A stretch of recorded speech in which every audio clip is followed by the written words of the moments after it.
So rebalancing is the fifth and final step to the five-step method of money mindset.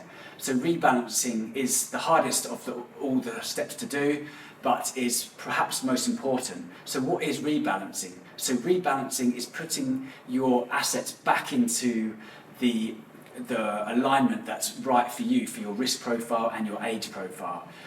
Imagine going to a party and a night out. So quite often you go out on a night out, the drinks are flowing, you're having a great time with your friends, and then all of a sudden you look at your watch and it's 12:30, you're like, wow, I need to go home.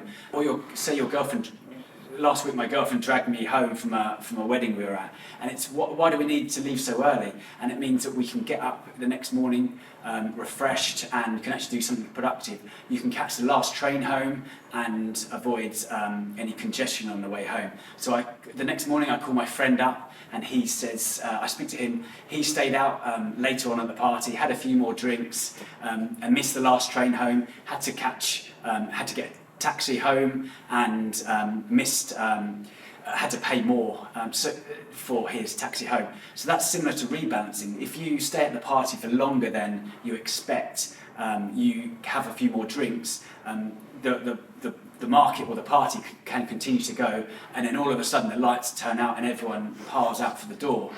Similar to the markets, if you with rebalancing, if you systematically rebalance your portfolio every year, so every year you put your assets back into the portfolio that's right for you, you don't even need to have to think about it. You can do this automatically, and then you benefit from the assets that have done well, and so you're buying assets that have done well, and then essentially moving those assets into the ones that aren't doing so well.